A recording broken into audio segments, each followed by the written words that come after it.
सर्वांना नमस्कार. आज झाशीची राणी लक्ष्मीबाई हे पुस्तक मी वाचणार आहे. आज त्यांची पुण्यतिथी. या पुस्तकाचे लेखक आहेत NS रामप्रसाद आणि याचं अनुवादन केलं आहे सौ नीला शहापूरकर. झाशीची राणी लक्ष्मीबाई. केवळ 22 वर्षे आणि 7 महिने एवढ्या लहान वयात आपली बुद्धी, शौर्य आणि असाधारण कौशल्य यामुळे भारतीय इतिहासात अमर झालेली ही झाशीची शूर राणी लक्ष्मीबाई. इतिहासाच्या भव्य आकाशात आपल्या दिव्य तेजाने तळपणाऱ्या दैदिप्यमान नक्षत्रांपैकी ही एक प्रमुख भारतीय तारका. हिच्या प्रकाशाने आजही सहस्रावधी हृदयांमध्ये देशभक्तीची प्रेरणा जागते आहे. त्यांचा जीवनमार्ग उजळून निघत आहे. झाशीची राणी लक्ष्मीबाई. वर्षा ऋतूनंतरची ती एक संध्याकाळ होती. विठूर गावाबाहेरच्या सडकेवर गंगा नदीच्या किनाऱ्यावरून 3 घोडेस्वार घाईघाईने जात होते. 2 घोड्यावर 2 नवयुवक बसले होते, तर 3ऱ्या घोड्यावर एक बालिका स्वार झाली होती. वीर बाला. त्यातील एका तरुणाने आपला घोडा इतरांच्या पुढे दौडवला. ते पाहून त्या लहान मुलीनेही आपल्या घोड्याला टाच दिली आणि ती त्या तरुणाच्या समोर गेली. पण तो तरुण हा पराभवाचा स्वीकार करण्यास तयार नव्हता. त्याने पुन्हा त्या मुलीच्या पुढे जाण्याचा प्रयत्न केला, परंतु त्याचा घोडा ठेच लागून पडला व त्याबरोबर तो तरुणही खाली कोसळला. मनू, मी मेलो, तो विव्हळला. त्याचा आवाज ऐकताच त्या मुलीने आपला घोडा मागे वळवला. त्या तरुणाला बरेच लागले होते. त्याच्या अंगातून रक्त वाहत होते.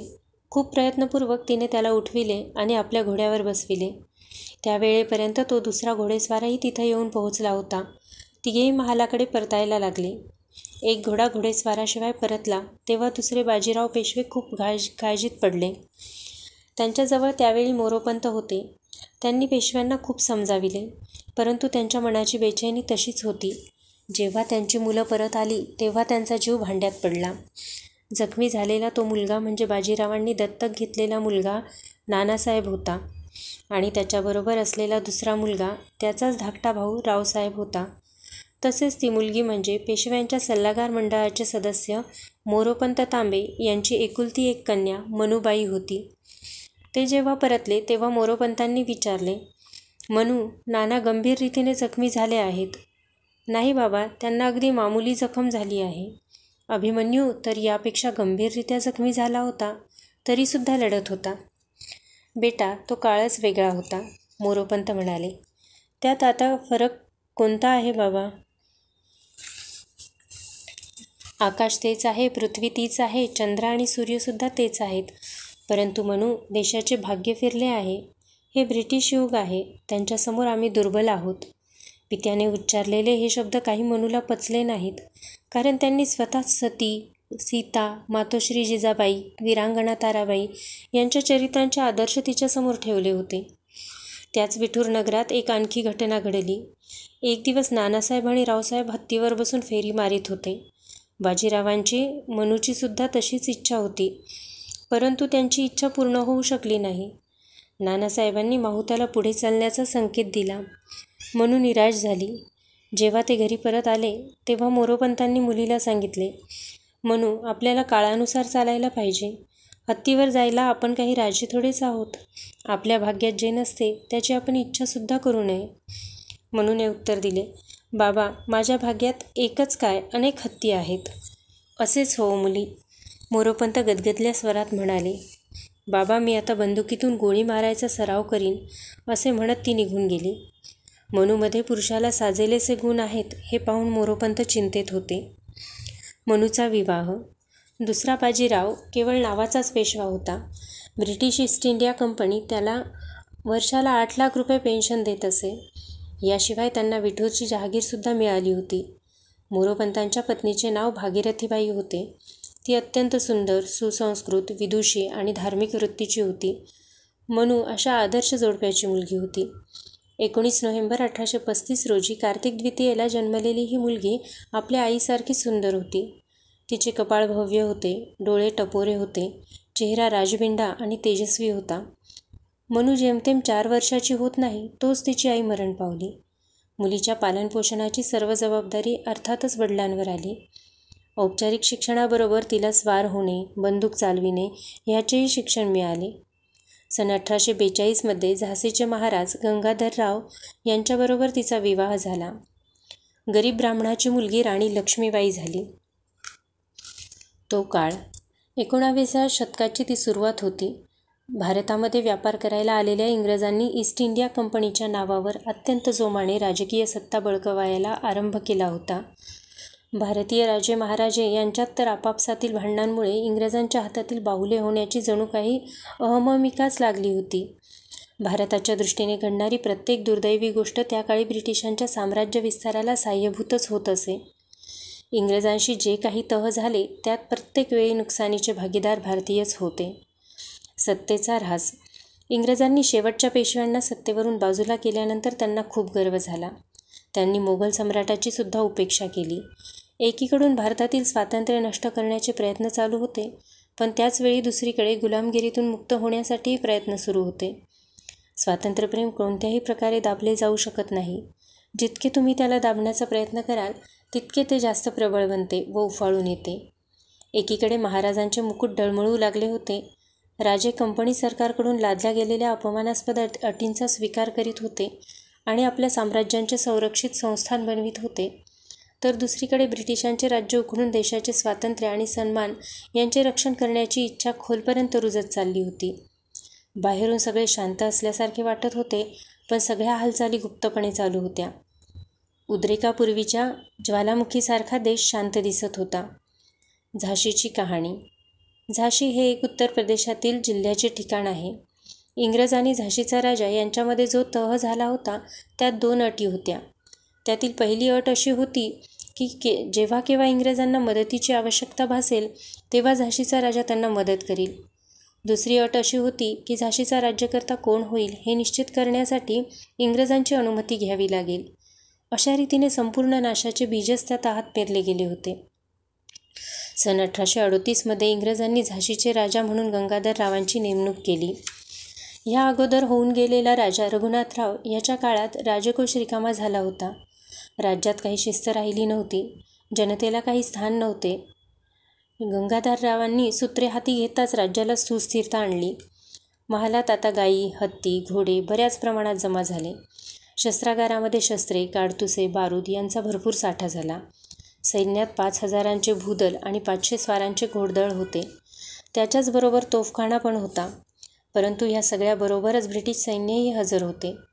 केवळ सैन्यावर 2,27,000 रुपये दरवर्षी खर्च करण्यात येत होते. गंभीर आघात. 1851 महाराणी लक्ष्मीबाईंना एक मुलगा झाला, परंतु दुर्दैवाने 3 महिन्यांच्या आतच त्या मुलाचा मृत्यू झाला. गंगाधररावांना राज्याच्या भविष्याची चिंता पडली. त्यामुळे त्यांना मानसिक त्रास व्हायला लागला. त्यांच्या दुःखाचे आणखी एक कारण होते. त्यावेळेचा गव्हर्नर जनरल लॉर्ड डलहौसी याचे प्रशासन अतिशय क्रूर होते. काही राजांनी इंग्रजांच्या मदतीचा स्वीकार केला होता. त्या बदल्यात त्यांच्यावर एक अशी अट लादली गेली होती की जो राजा पुत्राशिवाय मरेल त्याचे राज्य खालसा होऊन इंग्रजी साम्राज्यात विलीन होईल. एवढेच नाही तर राजांनी दत्तक घेतलेल्या मुलाला सुद्धा राज्य करण्याचा अधिकार राहणार नाही. आश्रितांकरिता वार्षिक तनखा निश्चित केलेली जाईल आणि राज्याच्या संरक्षणाची पूर्ण जबाबदारी ब्रिटिश सरकारची राहील असा नियम लागू करून इंग्रजांनी अनेक राज्य बळकावली होती आणि आता पाळी झाशीची होती. वृद्धापकाळात गंगाधररावांना हा एक जबरदस्त आघातच होता. त्यामुळे ते आजारी पडले.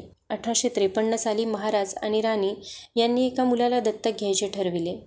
धार्मिक विधीनुसार दत्तक घेतलेल्या त्या मुलाचे नाव दामोदरराव ठेवण्यात आले.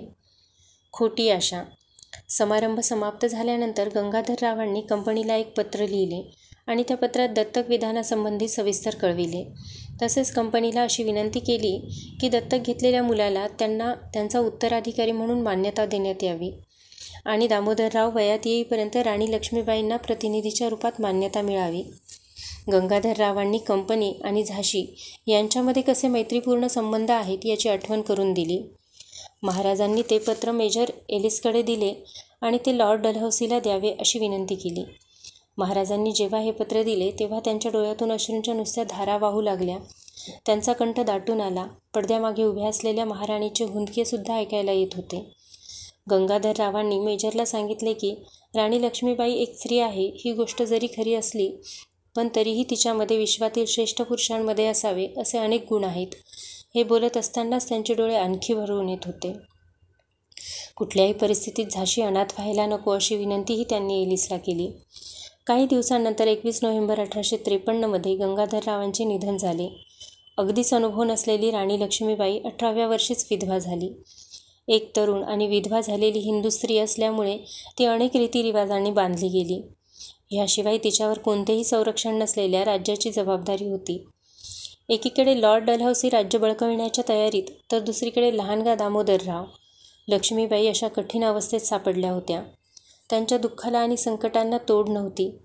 महाराजांच्या प्रतिनिधित्वासाठी लक्ष्मीबाईंनी कितीतरी विनंती अर्ज डलहौसीला पाठविले. 3 महिने झाले तरी त्याच्याकडून काहीही उत्तर आले नव्हते. अखेर मार्च 1854चा तो अत्यंत दुर्दैवी दिवस डलहौसीचा आदेश घेऊन आला. त्यात लिहिले होते, उत्तराधिकारी दत्तक घेण्याचा गंगाधररावांचा अधिकार कंपनीला मान्य नाही. त्यामुळे झाशीला ब्रिटिश राज्यात विलीन करण्याचा निर्णय घेण्यात आला आहे.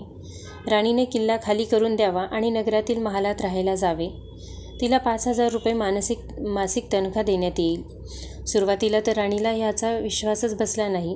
क्षणभर ती विस्मयचकित झाली आणि मग ती निर्धाराने म्हणाली, नाही नाही, अशक्यच. माझी झाशी मी देणार नाही, कधीच नाही. तिला हे कळत होते की ब्रिटिशांची शक्ती आणि हुशारी ह्याला विरोध करणे झाशीसारख्या छोट्या राज्याला अतिशय कठीण होणार आहे. विशेषतः जेव्हा पेशवेसुद्धा इंग्रजांच्या समोर झुकले आणि दिल्लीच्या बादशहांनी शरणागती पत्करली, अशावेळी झाशीने आपली अस्मिता आणि स्वातंत्र्य टिकविणे हा विषम संघर्ष होता. इंग्रजांनी राज्याचा कारभार हातात घेतल्यावर राणीने आपली दिनचर्या पूर्ण बदलून टाकली. रोज पहाटे 4 वाजेपासून 8 वाजेपर्यंतचा काळ स्नान, पूजा, ध्यान आणि प्रार्थना यात जाई. 8 वाजेपासून 11 वाजेपर्यंत घोड्यावर रपेट मारणे, बंदूक, तलवार, भाला इत्यादी शस्त्रांचे शिक्षण घेणे यासाठी वेळ राखलेला असे. हे सगळे करीत असतानाच ती घोड्याचा लगाम दातात दाबून ठेवी. त्यानंतर ती पुन्हा स्नान करायची. भुकेल्यांना भोजन आणि गरिबांना भिक्षा दिल्यानंतर स्वतः भोजन करणे असा तिचा दिनक्रम होता. जेवणानंतर ती थोडा वेळ विश्रांती घेत असे. त्यानंतर रामायणाचा पाठ करी. संध्याकाळी ती थोडा हलका व्यायामही घेई. त्यानंतर काही धार्मिक पुस्तके वाचायची आणि धर्मोपदेश समजावून घ्यायचा. नंतर आपल्या इष्टदेवाची प्रार्थना. हे सगळे अगदी व्यवस्थित रीतीने ठरलेल्या नियमानुसार आणि वेळेनुसार होत असे. क्रांतीची तयारी. जे लोक मूकपणे अत्याचार किंवा अन्याय सहन करतात ते जिवंत असूनही मेल्यासारखेच असतात. न्यायाचा आदर करणे नैतिकतेचा गुण आहे आणि अन्यायासमोर झुकणे म्हणजे भित्रेपणा आहे. अडकित्त्यामध्ये सापडलेली सुपारीसुद्धा तुटून पडते. शक्तीचा वापर केला की तोफेचा गोळाही फुटून पडतो. पशुसुद्धा पुढच्या परिणामाची तमा न बाळगता क्रूरतेविरुद्ध बदला घेण्यासाठी तयार होतात. पोटी पुत्र नसल्यामुळे राज्य गमावून बसलेले सर्व राजे, त्यांच्या कुटुंबातील मंडळी, आश्रित, भंगलेल्या सेनेतील सैनिक, शुभचिंतक इत्यादी सारेजण असंतोषाने खदखदत होते. तात्या टोपे, रघुनाथ सिंह, जवाहर सिंह आणि त्यांच्यासारखे इतरही स्वातंत्र्यप्रेमी राणी लक्ष्मीबाईला गुप्तपणे भेटायला येत असत. ते आपल्या आणि जनतेच्या असंतोषाचा तपशील राणीला देत. लक्ष्मीबाईंनी आपल्या राज्याची भौगोलिक स्थिती, युद्धाच्या दृष्टीने महत्त्वाच्या जागा, ब्रिटिशांच्या विरुद्ध पंजाबातील लढाईच्या वेळी झालेले शीख सेनेचे संघटन यांचा अत्यंत दक्षतेने अभ्यास केला.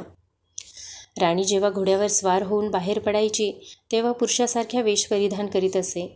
ती धातूचा टोप घालायची आणि त्यावर एक फेटा बांधलेला असायचा. तिच्या छातीवर संरक्षणासाठी एक धातूची पट्टी बांधली असायची. पायजामा घालून वर एक शेला बांधायची. दोन्हीकडे पिस्तूल आणि तलवारी लटकत असायच्या. ह्याशिवाय ती आपल्याबरोबर कृपाणही बाळगीत असे. राणी घोडदौडीत अत्यंत निपुण होती. तिला काठियावाडमध्ये पांढरे घोडे अधिक पसंत असायचे. राणी आपले केस मोकळे सोडित असे, म्हणून तिला टोप घालणे किंवा पगडी बांधणे कठीण जात असे.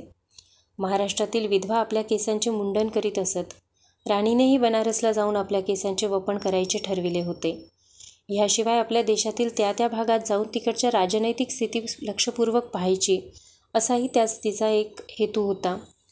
परंतु ब्रिटिश अधिकाऱ्यांनी तिला यात्रेसाठी परवानगी दिली नाही. त्यामुळे राणीने अशी शपथ घेतली की माझ्या देशाला स्वातंत्र्य मिळाल्यानंतर मी माझ्या केसांचे वपन करीन, नाहीतर हे काम स्मशानभूमीवरच होऊ शकेल. असंतुष्ट नानासाहेब आणि रावसाहेब दिल्लीचे राजा बहादूर शहा आणि अवध नवाब हे राणीला भेटण्याचा विचार करीत होते. राणीच्याही मनात हाच विचार चालू होता. एखाद्या धार्मिक समारंभाच्या निमित्तानेच नेत्यांची ही भेट शक्य झाली असती. संघटन. दत्तक घेतलेला मुलगा दामोदरराव त्यावेळपर्यंत पूर्ण 6 वर्षांचा झाला होता. त्याला 7वे वर्ष लागले होते. त्याच्या मुंजीची तयारी सुरू झाली.